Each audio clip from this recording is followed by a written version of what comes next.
Good morning to all of you. మనం ఈరోజు ప్రభుత్వ వ్యయం యొక్క సిద్ధాంతాలను గురించి చర్చిద్దాం. వ్యయము ఎలా ఉండాలి అనే దానిపైన వివిధ ఆర్థిక శాస్త్రవేత్తలు రకరకాలైనటువంటి సిద్ధాంతాలని ప్రతిపాదించారు. అటువంటి సిద్ధాంతాలలో కొన్ని సిద్ధాంతాలు ఉన్నాయి. సాంఘిక సమతూక సిద్ధాంతము, స్వచ్ఛంద వినిమయ సిద్ధాంతము, ఉపాంత ప్రయోజన విశ్లేషణ సిద్ధాంతం. ఈ మూడు రకాల సిద్ధాంతాలు ప్రభుత్వ వ్యయానికి సంబంధించినటువంటివి. వీటి కోసం మనం ఈరోజు పరిశీలన చేద్దాం. ప్రధానంగా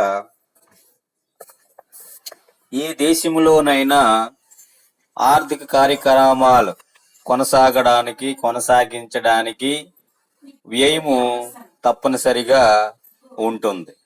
కాబట్టి ప్రజలకు కావలసినటువంటి వస్తు సేవలను ఉత్పత్తి చేసి ప్రజలకు అందించే విషయంలో వ్యయం చేయవలసి ఉంటుంది.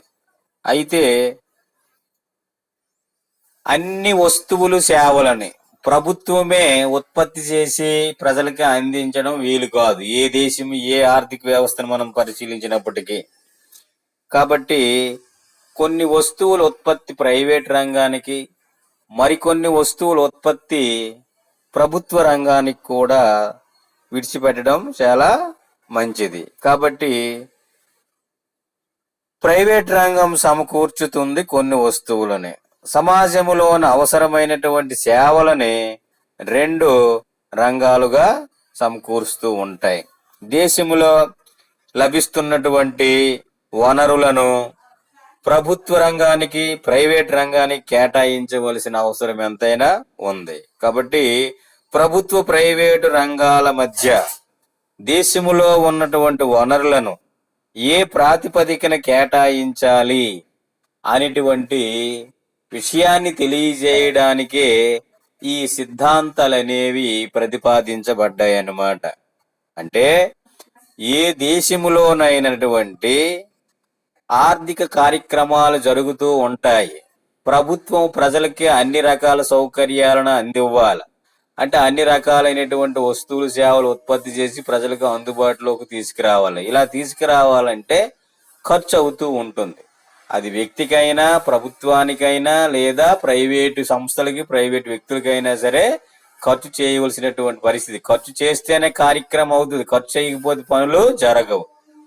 కాబట్టి వస్తువులు సేవలు అన్నీ కూడా ప్రజలందరికీ అందుబాటులో ఉంచడానికి ఖర్చు చేయవలసిన పరిస్థితి ఉంటుంది. ఇవి అన్ని సేవలు వస్తువుల్ని ఉత్పత్తి చేసి ప్రజలందరికీ అందివ్వడం ప్రభుత్వానికి సాధ్యం కాదు. అందుకే కొన్ని వస్తువుల ఉత్పత్తి అంటే సమాజ అభివృద్ధి రీత్యా, సమాజ శ్రేయస్సు దృష్ట్యా కొన్ని వస్తువులను ప్రైవేట్ రంగానికి, కొన్ని వస్తువులను ప్రభుత్వ రంగం ఉత్పత్తి చేసి ప్రజలకి అందివ్వవలసినటువంటి అవసరం ఎంతైనా ఉంది. అయితే మరి ఈ వస్తువుల ఉత్పత్తికి లభిస్తున్నటువంటి వనరులు ఏమిటి, దేశంలో ఏ రకమైనటువంటి వనరులు లభిస్తున్నాయి, ఈ వనరుల్ని ప్రభుత్వ రంగానికి ఎంత మొత్తం కేటాయించాలి, ప్రైవేట్ రంగానికి ఎంత మొత్తం కేటాయించాలి, అంటే దేశంలో లభిస్తున్నటువంటి వనరులను వస్తువుల ఉత్పత్తికి ఏ విధముగా ప్రభుత్వ ప్రైవేట్ రంగాల మధ్య ఏ విధముగా పంపిణీ చేయాలి, ఏ విధముగా ఆ వనరుల్ని ఏ ప్రాతిపదికన కేటాయింపులు చేయాలి అనే విషయాన్ని తెలియజేయడానికి ఒక్కొక్క సిద్ధాంతాన్ని రూపొందించారు ఆర్థిక శాస్త్రవేత్తలు. ఇవే ఇందాక మనం చెప్పుకున్నటువంటి సాంఘిక సమతూక సిద్ధాంతం, సోషల్ బ్యాలెన్స్ థియరీ, స్వచ్ఛంద వినిమయ సిద్ధాంతం, వాలంటరీ ఎక్స్చేంజ్ థియరీ, ఉపాంత ప్రయోజన విశ్లేషణ, మార్జినల్ యుటిలిటీ అనాలిసిస్. ఈ మూడు సిద్ధాంతాలు అతి ప్రధానమైనవి. ఈ వ్యయాన్ని నిర్ణయించడానికి లేదా వ్యయ కేటాయింపులకు, వనరుల కేటాయింపుకి ఈ సిద్ధాంతాలు తెలియజేశారు వివిధ ఆర్థిక శాస్త్రవేత్తలు. ఇందులో మొట్టమొదటిది ఏమిటంటే సాంఘిక సమతూక సిద్ధాంతము.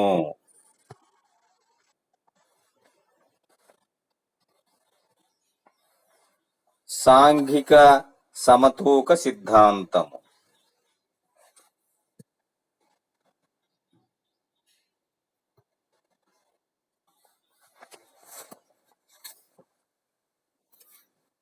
ఇటు వినండి. సాంఘిక సమతూక సిద్ధాంతం. సాంఘిక సమతూక సిద్ధాంతాన్ని ఆచార్య గాల్బ్రెత్ అనేటువంటి ఆర్థిక శాస్త్రవేత్త ప్రతిపాదించడం జరిగిందన్నమాట. ఇతను ఏం చెప్తాడు? ప్రభుత్వ ప్రైవేట్ రంగాల మధ్య వనరుల కేటాయింపు ఏ విధముగా ఉండాలి అనేటువంటి దానిని సిద్ధాంత రూపంలో తెలియజేశారు. వివిధ రంగాల మధ్య కేటాయింపులు సమతౌల్యముగా అభిలషణీయముగా ఉండాలి. అలాగే ఉత్పత్తి వినియోగాల మధ్య కూడా సమతౌల్యము సాధించాలి అని ఈ సిద్ధాంతం ద్వారా ఇతను తెలియజేశారు. అంటే చూడండి, వనరులు దేశములో ఉన్నటువంటి వనరులను ఉత్పత్తికి వినియోగించినప్పుడు మరి వివిధ రంగాల మధ్య కేటాయిస్తే ఆ కేటాయింపులన్నీ అభిలషణీయమైనటువంటి స్థాయిలో ఉండాలి. అంటే ఒక రంగానికి తక్కువ, ఒక రంగానికి ఎక్కువ, ఆ వస్తువుల ఉత్పత్తికి సంతృప్తికరముగా ఆ వనరులు అనేవి అందించే ఏర్పాటు చేయాల. అంటే సమతౌల్యముగా మనము ఆ వనరుల్ని వివిధ రంగాల మధ్య కేటాయింపు చేయాలి. దానిని అభిలషణీయమైనటువంటి కేటాయింపు అంటారు, సంతృప్తికరమైనటువంటి కేటాయింపు. రెండవది ఏమిటంటే ఉత్పత్తి జరుగుతుంది, అలాగే వినియోగం. ఉత్పత్తి వినియోగాల మధ్య కూడా సమతౌల్యం ఉండాలి. అంటే ఉత్పత్తి చేశారు వస్తువులు, ఉత్పత్తి చేసిన వస్తువులన్నీ వినియోగం అవ్వాలి. అప్పుడే ఆ రెండింటి మధ్య సమతౌల్యం సాధించబడుతుంది. వస్తువులు తయారైపోయినాయి, వినియోగం చేయకపోతే వస్తువులు పోగులు పడి ఉండిపోతాయి అనమాట, అమ్ముడు పోవు. కాబట్టి ఉత్పత్తి వినియోగాల మధ్య కూడా సమతౌల్యము సాధించవలసి ఉంటుంది. దానికి ఈ సిద్ధాంతం అనేది తెలియజేస్తుంది, సాంఘిక సమతూక సిద్ధాంతం అనేది.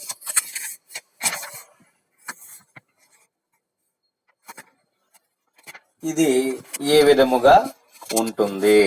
ప్రధానముగా చూడండి, ప్రభుత్వ ప్రైవేటు రంగాల మధ్య ఉత్పత్తి అయినటువంటి వస్తు సేవల మధ్య సమతౌల్యము ఉండాలని గాల్బ్రెత్ తెలియజేశాడు.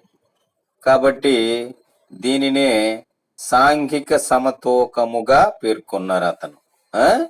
వస్తువులు ఉత్పత్తి చేసినప్పుడు ప్రభుత్వ ప్రైవేట్ రంగాల మధ్య వనరులన్నింటినీ కేటాయించి సమతౌల్యం సాధిస్తే దీనినే సాంఘిక సమతూకముగా అని తెలియజేశారు. సోషల్ బ్యాలెన్స్ ఏమిటండి? కేవలం ప్రైవేట్ రంగంలో కొన్ని వస్తువుల ఉత్పత్తి పెరిగినంత మాత్రాన పూర్తిగా ప్రజలందరికీ ప్రయోజనము లభించిందని మనం చెప్పలేము.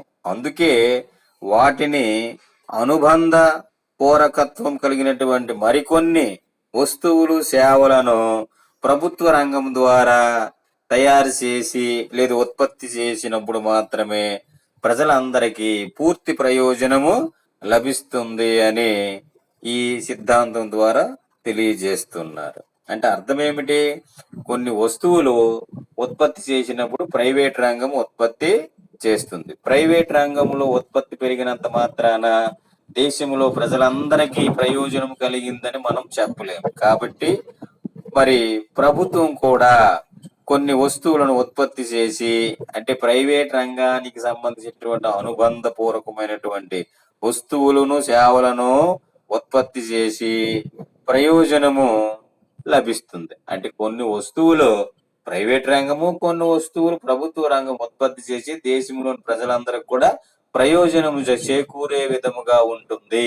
ఆ రకముగా వస్తువులు ఉత్పత్తి చేయవలసినటువంటి అవసరం ఉంటుందని ఈ సాంఘిక సమతూకం అనేది తెలియజేస్తుంది. ఉదాహరణకి ఏమిటినంటే, ప్రైవేట్ రంగంలో కార్లు, టెలిఫోన్లు, టెలివిజన్లు, ఇటువంటివి వస్తువులు ఉత్పత్తి పెరిగితే వాటికి అవసరమైనటువంటి ప్రభుత్వ రంగం కొన్ని చర్యలు చేపట్టాలి. ఏమిటి అని అంటే పెట్రోలు ఉత్పత్తి, రవాణా సౌకర్యాలని పెంచడం, వార్తా సౌకర్యాలను పెంచడం, విద్య, వైద్య సౌకర్యాలను సమకూర్చగలిగినప్పుడు పూర్తి ప్రయోజనం పొందడానికి అవకాశం ఉంటుంది. అందుకే పై రెండు రంగాల మధ్య సమతూకము అవసరమనేది ఈ గాల్ బ్రెత్ అనేటువంటి వ్యక్తి తెలియజేశాడు. అంటే ఆ విధముగా దేశములో ఉన్నటువంటి వనరుల్ని ఖర్చు చేయవలసి ఉంటుంది.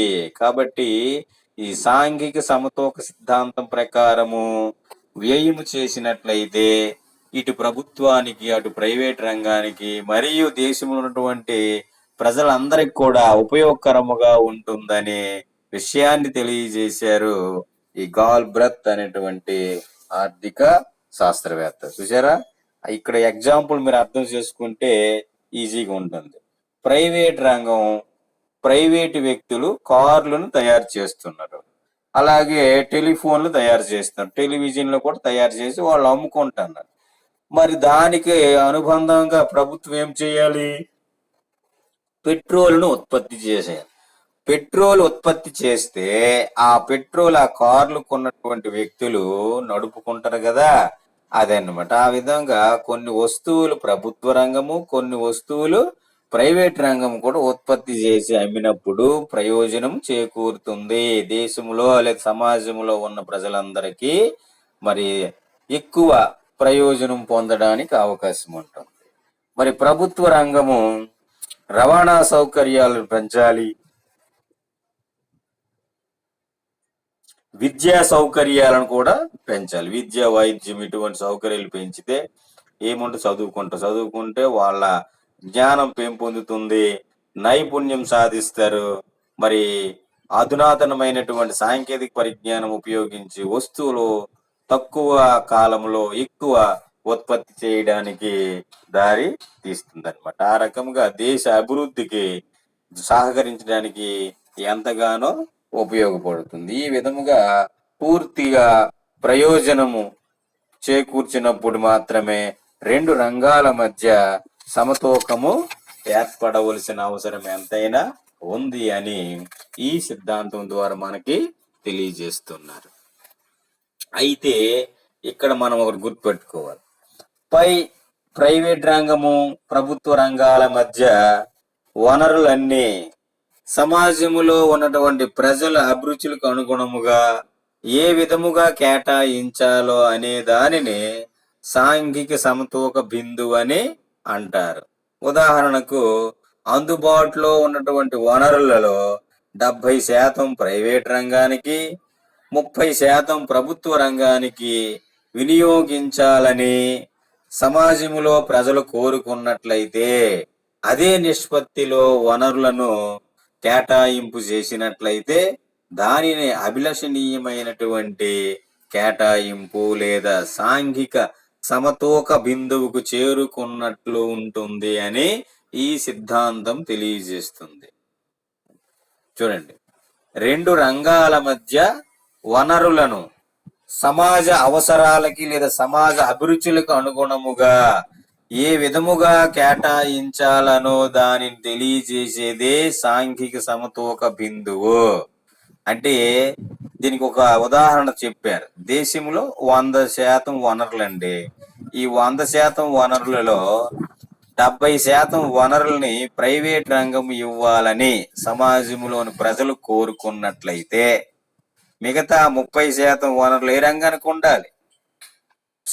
ప్రభుత్వ రంగానికి చెందాలన్నమాట. ఆ విధముగా సమాజం కోరుకునే విధముగా దేశములో ఉన్నటువంటి వనరుల్ని ప్రభుత్వ ప్రైవేట్ రంగాల మధ్య కేటాయింపు జరిగితే దానినే అభిలషణీయమైనటువంటి వనరుల కేటాయింపు లేదా సాంఘిక సమతూక బిందువుకు చేరుకున్నట్లు ఉంటుంది అనే విషయాన్ని తెలియజేస్తుంది అన్నమాట. అలా జరగకుండా ఇంకా ఏరే విధముగానైనా కేటాయింపులు జరిగితే ఈ సాంఘిక సమతూకము లోపించి సాంఘిక ప్రయోజనము పొందడం తక్కువగా ఉంటుందన్నమాట. అందుకే దీనిని మన వారు ఒక రేఖాపటము ద్వారా కూడా మనకి తెలియజేశారు. ఒక రేఖాపటము ద్వారా తెలియజేశారు. ఈ రేఖాపటాన్ని మీకు చెప్పడానికి ప్రయత్నం చేస్తాను, ఆగండి. అలాగా బోర్డు తీరు.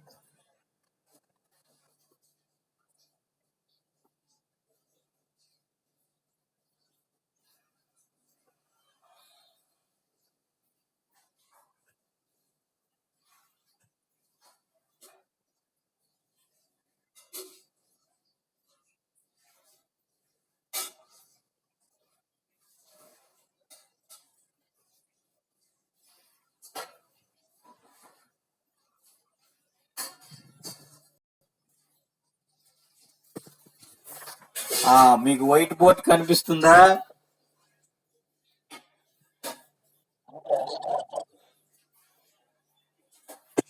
మీకు ఒక వైట్ బోర్డ్ కనిపిస్తుంది. గీత గీసాను, కనిపించిందా?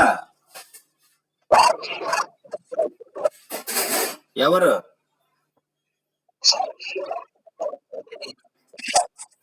వీడియో ఆన్ చేయాలా?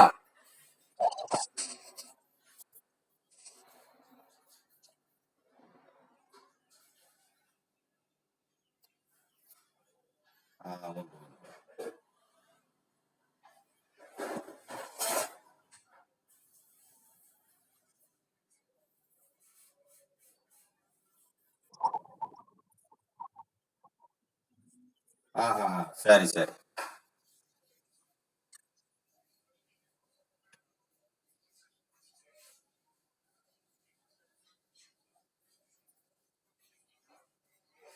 ఇప్పుడు కనిపించిందా?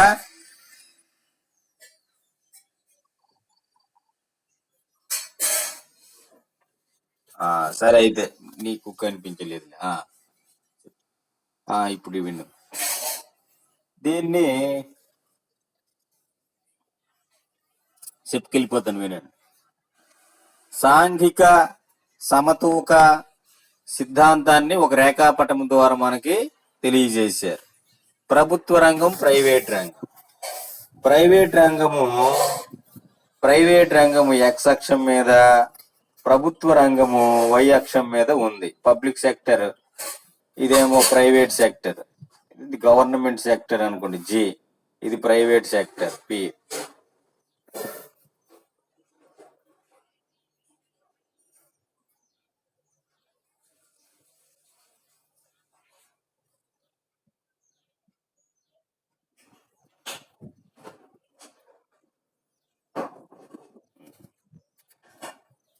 డెబ్బై శాతం అంటే ఎక్స్ అక్షంపై ప్రైవేట్ రంగ ఉత్పత్తిని, వై అక్షంపై ప్రభుత్వ రంగ ఉత్పత్తులను మనం తీసుకున్నాం. ఎక్స్ బిందువు దగ్గర చూడండి, ఈ ఎక్స్ అనే బిందువు దగ్గర సాంఘిక సమతూకము ఏర్పడింది. దీనినే సాంఘిక సమతూక బిందువు అంటారు. అంటే 70-40 లేదా 70-30. ఇది 70% వనరులు ప్రైవేట్ రంగానికి, 30% వనరులు గవర్నమెంట్ సెక్టర్ కి కేటాయింపు జరిగింది. ఇది ఏ, ఇది బి, ఇది సి అనుకోండి. అంటే బి అనేటువంటి బిందువు సాంఘిక సమతూక బిందువు. ఎందుకంటే సమాజంలో ప్రజలు కోరుకున్న విధముగా ఈ కేటాయింపులు అనేవి జరిగాయి. ఏ మరియు సి బిందువులు ఉన్నాయి. వీటి మధ్య సాంఘిక సమతూకము చేకూరలేదు. ఎందుకు చేకూరలేదంటే ఇక్కడికి వచ్చేటప్పటికి ఏ బిందువు 30, ఇది 70 అయ్యింది. అంటే ప్రభుత్వ రంగంలో 70, ప్రైవేట్ రంగంలో 30 ఉంది. ప్రజలు ఉండాలని కోరుకోలేదు. అలాగే ఇది 10, ఇదేమో 80 అనుకోండి. అంటే ప్రైవేట్ రంగంలో 10, ప్రభుత్వ రంగంలో 10, ప్రైవేట్ రంగం 80 వనరులు ఉన్నాయి సి బిందువు. కాబట్టి ఇది కూడా సాంఘిక సమతూక బిందువు కాదు. మరి ఏదండి సాంఘిక సమతూక బిందువు? 70% వనరులు ప్రైవేట్ రంగానికి, 30% వనరులు పబ్లిక్ సెక్టర్ రంగానికి కేటాయించాలని ఆ సమాజంలో ఉన్నటువంటి ప్రజలందరూ కూడా కోరుకోవడం జరిగింది.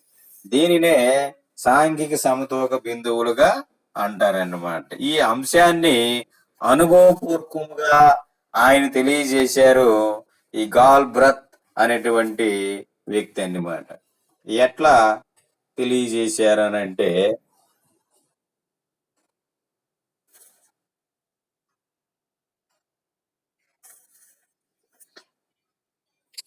సంపన్నమైనటువంటి లేదా ధనిక దేశాలు ఉన్నాయి. ఈ ధనిక దేశాల యొక్క అనుభవాన్ని దృష్టిలో ఉంచుకొని ఆయన ఇది అనుభవపూర్వకంగా ఈ సిద్ధాంతాన్ని ప్రతిపాదించడం జరిగింది. ఒక దేశంలో ప్రైవేట్ రంగానికి ఉండవలసిన దానికంటే ఎక్కువగాను, ప్రభుత్వ రంగానికి తక్కువగా వనరులను కేటాయించడం వలన ప్రైవేటు ఉత్పత్తి చూడండి, ప్రైవేట్ రంగంలో ఉత్పత్తి అయినటువంటి వస్తు సేవలు ఎక్కువగాను, ప్రభుత్వ రంగంలో తక్కువగాను ఉంటాయి. దీని వలన ఏమవుతుంది? సమాజానికి అసమతౌల్యం ఏర్పడుతుంది. సమాజంలో అసౌకర్యము, అనారోగ్యము కలుగుతాయని ఇతను చెప్పడం జరిగింది. ఈ విధముగా కాకుండా ఒక భాగము అభివృద్ధి చెంది మరొక భాగము అభివృద్ధి జరగకపోతే వస్తు సేవల అధిక ఉత్పత్తి వలన కొరత, వ్యాపారము, నల్ల బజారు ఈ రకమైనటువంటి దుష్ప్రభావాలు ఏర్పడడానికి అవకాశం ఉంటుంది. కాబట్టి ప్రభుత్వ ప్రైవేట్ రంగాల మధ్య కేటాయింపులలో సరితూకము లేదా సమానతను పాటించవలసినటువంటి అవసరం ఎంతైనా ఉందని ఆయన చెప్పాడు. అయితే ముఖ్యంగా అభివృద్ధి చెందిన అమెరికా లాంటి దేశాల యొక్క పరిస్థితి ఎలాగుందట అంటే, ప్రైవేట్ రంగానికి ఉండవలసిన దానికంటే ఎక్కువగాను, ప్రభుత్వ రంగానికి తక్కువగాను కేటాయించబడి ఉండటం వలన ప్రైవేటు ఉత్పత్తి అయ్యే వస్తు సేవలు ఎక్కువైపోయినాయి, ప్రభుత్వ రంగంలో ఉత్పత్తి అయ్యే వస్తు సేవలు తక్కువగా ఉన్నాయి. దీని వలన ఆ సమాజంలో అసౌకర్యము, అనారోగ్యానికి దారి తీసింది. ఒక భాగం విస్తరించి మరొక భాగం విస్తరణ జరగకపోతే వస్తు సేవల యొక్క అధిక ఉత్పత్తి వలన, అలాగే కొరత వలన వ్యాపారములో ఈ నల్ల బజారుకు దారితీసి సమాజంలో దుష్ఫలితాలు ఈ అభివృద్ధి చెందడానికి అవకాశం ఏర్పడుతుంది. అందుకే ప్రభుత్వ ప్రైవేట్ రంగాల మధ్య కేటాయింపులలో సమతూకాన్ని పాటించవలసినటువంటి అవసరం ఎంతైనా ఉంది అని చెప్పడం జరిగింది. అంటే పెట్టుబడిదారీ దేశాలైనటువంటి అమెరికా దేశం యొక్క పరిస్థితిని పరిశీలించారు ఆయన. ఆ పరిశీలించడం వలన ఏం జరిగిందంటే, ప్రభుత్వ రంగానికి కేటాయింపులు తక్కువ, అనుకున్న దానికంటే తక్కువ అన్నమాట. సమాజం అనుకున్న దానికంటే తక్కువ. అలాగే ప్రైవేట్ రంగంలో ఆ సమాజం అనుకున్న దానికంటే ఎక్కువ కేటాయింపులు చేశారు. అలా కేటాయింపులు చేయడం వలన ఆ రంగంలో అధిక ఉత్పత్తి జరిగింది. ఎక్కడ? ప్రైవేట్ రంగం. ఈ ప్రైవేట్ రంగంలో అధిక ఉత్పత్తి జరిగింది, ప్రభుత్వ రంగంలో తక్కువ ఉత్పత్తి జరిగింది. ఈ ప్రైవేట్ రంగాల మధ్య వనరులు అభిలషణీయంగా కేటాయించకపోవటం వలన ఒక రంగంలో వస్తువుల కొరత ఏర్పడింది, అలాగే ఇంకొక రంగంలో వస్తువుల అధికోత్పత్తి జరిగింది. దాని వలన ఏమవుతుంది? బ్లాక్ మార్కెటింగ్ కి దారి తీసి మరి సమాజంలో అసమతౌల్యానికి దారి తీస్తుంది అనమాట. ఈ రకమైనటువంటి పరిస్థితులు ఏర్పడకుండా ఉండాలంటే ఆ వనరుల్ని రెండు రంగాల మధ్య సమానముగా కేటాయించవలసినటువంటి అవసరము ఉంది. సమానం అంటే ఇక్కడ ప్రజలు కోరుకున్నటువంటి విధముగా కేటాయింపులు చేయవలసినటువంటి అవసరం ఉంది. వివిధ వస్తువుల ఉత్పత్తిలో సమతూకము ఎంత అవసరమో అదే విధముగా సమాజంలో ఆ వస్తువుల వినియోగంలో కూడా ఈ సమతౌల్యము పాటించవలసినటువంటి అవసరం ఉంది. ఒక వస్తువు వాడకము పెరిగితే దానికి అవసరమైన లేదా దాని పరస్పర సంబంధం ఉన్నటువంటి ఇతర వస్తువుల వాడకం కూడా పెరుగుతూ ఉంటుంది. ఉదాహరణకి మోటారు సైకిల్ ఉన్నాయి. ఈ మోటారు సైకిల్ యొక్క ఉత్పత్తి పెరిగితే పెట్రోల్కి డిమాండ్ పెరుగుతుంది. పెట్రోల్కి డిమాండ్ పెరగడమే కాకుండా మరి రోడ్లను నిర్మాణం చేపట్టాలి. ఈ రోడ్లు నిర్మాణం చేపట్టడం కాకుండా మరలా ట్రాఫిక్ జాములు కూడా పెరుగుతాయి. దాని వలన ప్రమాదాలు పెరుగుతాయి.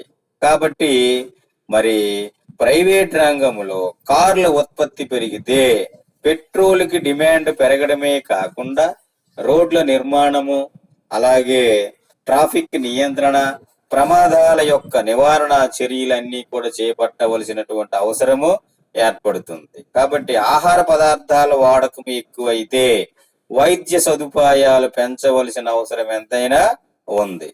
ప్రభుత్వ సేవలకు ప్రైవేటుగా ఉత్పత్తి అయ్యే వస్తువులకు మధ్య సమతౌల్యము ఉండటాన్నే సాంఘిక సమతూక సూత్రం అనేది మనకి తెలియజేస్తుంది అన్నమాట. అంటే ప్రైవేటు రంగంలో కార్లు ఉత్పత్తి జరిగిపోయినాయి. మరి కార్లు ఉత్పత్తి జరిగి ప్రతి ఒక్కరు కూడా కార్లు కొనుక్కొని మరి రోడ్ల మీదకి వస్తారు. మరి రవాణా చేసినప్పుడు రోడ్ల సౌకర్యం కూడా పెంచాలి, అలాగే పెట్రోల్ ఉత్పత్తులు కూడా పెంచాలి. దీని వలన ఏమైంది? పెట్రోల్ ఉత్పత్తులు పెంచాలి, రోడ్లు నిర్మాణం చేపట్టాలి, తద్వారా రవాణా సౌకర్యాలు లేకపోతే ఎంత ఈ వెహికల్స్ వాహనాల సంఖ్య ఎక్కువైపోతే ట్రాఫిక్ నియంత్రణ చర్యలు చేపట్టవలసినటువంటి అవసరం ఉంది.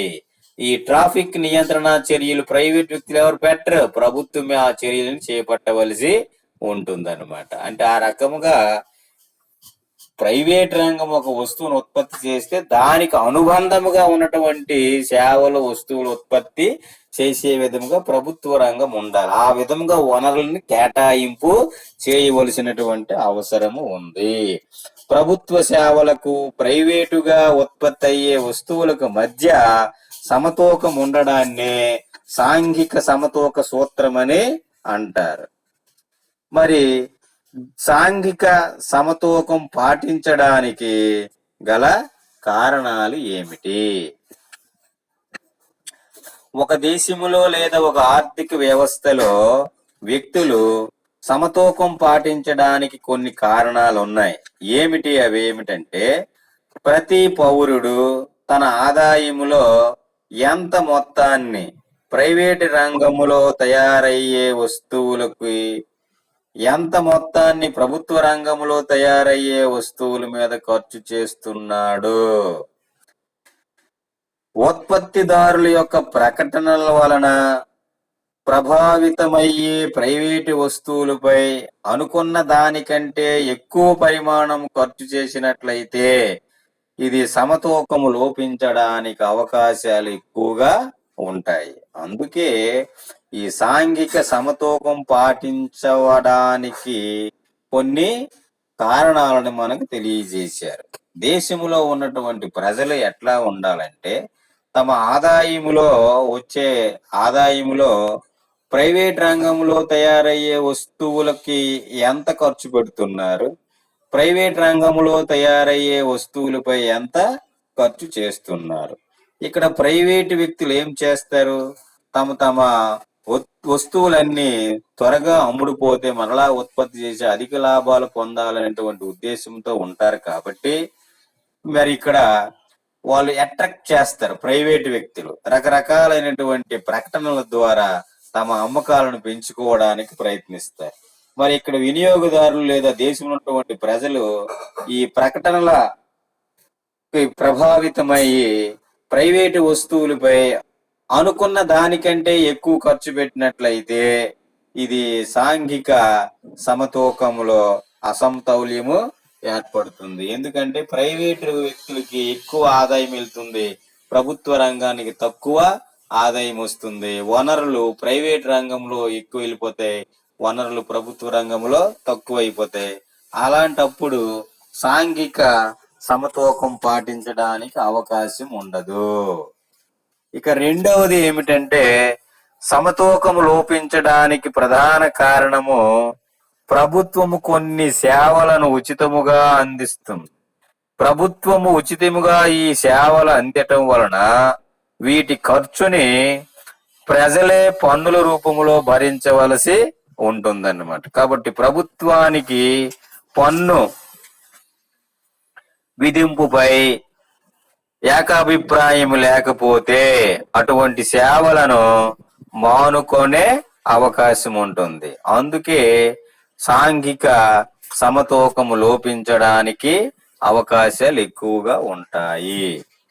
తర్వాత ద్రవ్యోల్బణం.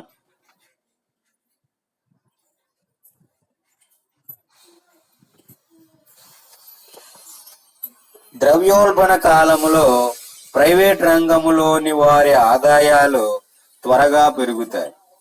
ప్రభుత్వ రంగము ఉన్నటువంటి వ్యక్తుల ఆదాయాలు తక్కువగా ఉంటాయి. దీని వలన అసమతౌల్యం అనేది ఏర్పడుతుంది. మీకు ఇప్పుడు ఇది అర్థమైందా? ద్రవ్యోల్బణము వలన ప్రైవేట్ రంగంలో ఆదాయాలు పెరుగుతాయి. ఎందుకు? మనం ఇంతకు ముందు ద్రవ్యోల్బణ పాఠంలో చెప్పుకున్నాం. ఏమని? ద్రవ్యోల్బణము వలన కొంతమంది నష్టపోతారు, కొంతమంది లాభపడతారు. లాభపడే వాళ్ళు ఎవరంటే ఉత్పత్తిదారులు, వ్యాపారస్తులు లాభపడతారు. నష్టపోయే వారు ఎవరంటే వేతనాలు పొందేవారు నష్టపోతారని చెప్పుకున్నాము. ఆ విధంగా అన్నమాట. అంటే ద్రవ్యోల్బణ కాలములో ప్రైవేట్ రంగము వారి ఆదాయాలు పెరుగుదలకు దారి తీస్తూ ఉంది, పెరుగుతాయి త్వరగా. దీని వలన ప్రభుత్వ రంగం నుంచి ఉద్యోగాలు ఏమవుతాయి? ప్రైవేట్ రంగానికి తరలిపోయే అవకాశం ఉంటుంది. కాబట్టి రెండు రంగాల మధ్య అసమతౌల్యం ఏర్పడడానికి దారి తీస్తుంది. కాబట్టి ఆర్థిక వ్యవస్థలో సమతూకం పాటించకపోవడానికి ఈ కారణాలు, ఈ మూడు కారణాలు ఉన్నాయని చెప్పడం జరుగుతుంది.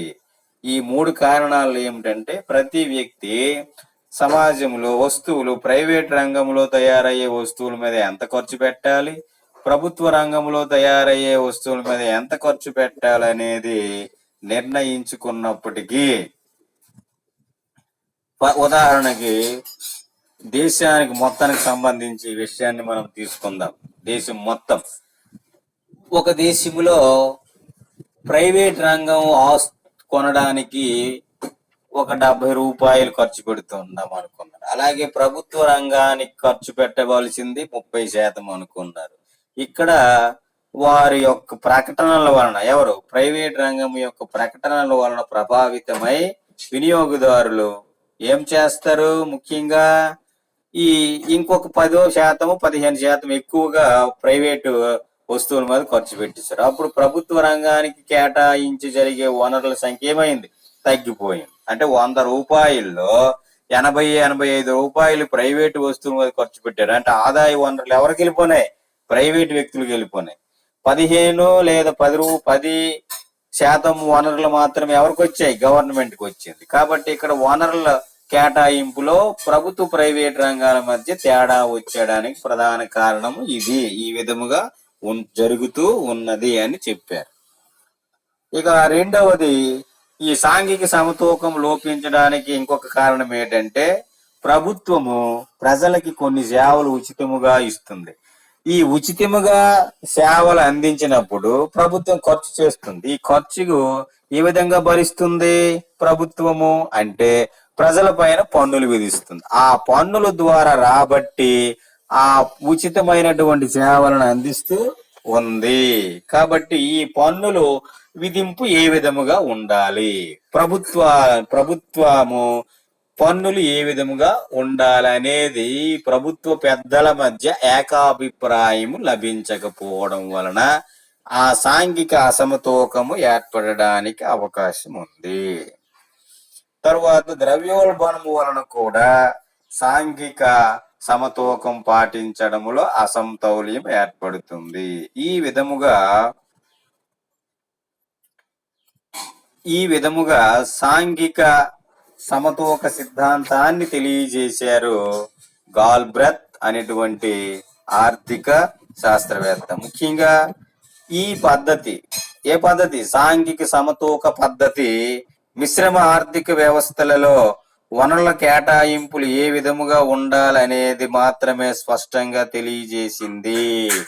అంటే ముఖ్యంగా ప్రపంచంలో 3 ఆర్థిక వ్యవస్థలు ఉంటాయి. పెట్టుబడిదార ఆర్థిక వ్యవస్థ, సామ్యవాద ఆర్థిక వ్యవస్థ, మిశ్రమ ఆర్థిక వ్యవస్థ. మిశ్రమ ఆర్థిక వ్యవస్థ అంటే అర్థం ఏమిటి? ప్రభుత్వ ప్రైవేట్ రంగాలు కలిసి పనిచేసే ఆర్థిక విధానాన్ని మిశ్రమ ఆర్థిక విధానం అంటారు. పెట్టుబడిదారు ఆర్థిక విధానం అంటే అర్థం ఏమిటి? ప్రైవేటు వ్యక్తులు ఉత్పత్తి కార్యకలాపాలన్నీ చేస్తే దానిని ఏమంటారు? ఒక్క ప్రైవేట్ రంగమే ఉత్పత్తి కార్యకలాపాలు చేపడితే దాన్ని పెట్టుబడిదారు ఆర్థిక విధానం అంటారు. మరి సామ్యవాద ఆర్థిక విధానం అంటే దేశంలో వనరులన్నీ ప్రభుత్వ రంగంలోనే కేటాయించి ప్రభుత్వ రంగమే అన్ని వస్తువులను ఉత్పత్తి చేసి ప్రజలకి అందిస్తే దాన్ని సామ్యవాద ఆర్థిక వ్యవస్థ అంటారు. అయితే ఈ సాంఘిక సమతూక సిద్ధాంతం అనేది ముఖ్యంగా మిశ్రమ ఆర్థిక విధానం కలిగినటువంటి దేశాలకు మాత్రమే ఉపయోగపడుతుందని తెలియజేయబడుతుంది. సమస్య పరిష్కారం సులభముగా కాదు. సమాజంలో వనరుల కేటాయింపులు మరియు సాంఘిక సమతూక బిందువు ఎలా ఉండాలని భావిస్తుందో తెలుసుకోవడం చాలా కష్టతరముగా ఉంటుంది. ఏది ఏమైనప్పటికీ కేటాయింపులో సమతూకం పాటించడం వలన ఏ సమతూకము ఈ వనరుల కేటాయింపులో సమతూకము పాటించడం వలన గరిష్ట సాంఘిక ప్రయోజనం పొందడానికి అవకాశాలు ఎక్కువ ఉంటాయి. మరి వ్యయ విధానం యొక్క లక్ష్యం కూడా అదే. వ్యయ విధానం యొక్క ప్రధానమైనటువంటి లక్ష్యం ఏమిటంటే గరిష్ట సాంఘిక ప్రయోజనము దొరకాలి. ఎవరికి గరిష్ట సాంఘిక ప్రయోజనము లభించాలంటే దేశములో ఉన్నటువంటి ప్రజలందరికీ. అంటే ప్రభుత్వం ఖర్చు చేసినప్పుడు ఆ ఖర్చు ద్వారా ఎక్కువ ప్రయోజనం పొందే విధముగా ఉండాలి. అప్పుడు దానిని గరిష్ట సాంఘిక ప్రయోజనం అంటారు. ఈ సాంఘిక ప్రభుత్వ వ్యయము చేయుటకు దేశములో ఉన్నటువంటి వనరులని సాంఘిక సమతూకం పాటించే విధముగా ఉంటే గరిష్ట సాంఘిక ప్రయోజనం పొందడానికి అవకాశాలు చాలా ఎక్కువగా ఉంటాయని తెలియజేస్తుంది ఈ సాంఘిక సమతూక వ్యయ సిద్ధాంతము. ఇది అంటే వ్యయం సింపుల్ గా ఏమిటంటే ఈ సిద్ధాంతం యొక్క సారాంశము, ప్రభుత్వాలు వ్యయం చేసినప్పుడు ఆ సమాజంలో ఉన్నటువంటి ప్రజల యొక్క అభిరుచులు, ప్రజల యొక్క ప్రజలు అనుకున్నటువంటి విధముగా ఆ వనరులు కేటాయింపు చేయాలి. ఉదాహరణకి మన భారతదేశాన్ని మనం తీసుకుంటే మనం అందరం చెప్పవలసిన పని లేదు. మనకి ప్రజాప్రతినిధుల సభ ఉంది కదా. ఈ ప్రజాప్రతినిధుల సభ ప్రజల తరపున వాళ్ళు పనిచేస్తున్నారు కాబట్టి వాళ్ళు నిర్ణయించవలసి ఉంటుంది. మరి దేశంలో ఉన్నటువంటి ఆదాయ వనరులు ఎంత ఉన్నాయి, ఈ ఆదాయ వనరుల్ని ప్రైవేట్ రంగానికి ఎంత మనం చెల్లించాలి, ప్రభుత్వ రంగానికి ఎంత విడిచిపెట్టాలనేటువంటిది సమాజంలో ఉన్నటువంటి ప్రజల అభిప్రాయం మేరకు జరగవలసినటువంటి అవసరం ఎంతైనా ఉంది అనే విషయాన్ని తెలియజేయడానికి సంబంధించినటువంటి సిద్ధాంతమే సాంఘిక సమతూక సిద్ధాంతము. ఈ విధముగా ఈ సాంఘిక సమతూక సిద్ధాంతాన్ని తెలియజేశారు గాల్బ్రత్ అనేటువంటి ఆర్థిక శాస్త్రవేత్త. ప్రభుత్వ వ్యయం ఈ విధముగా ఉండాలి అని. ఇక రెండవ సిద్ధాంతం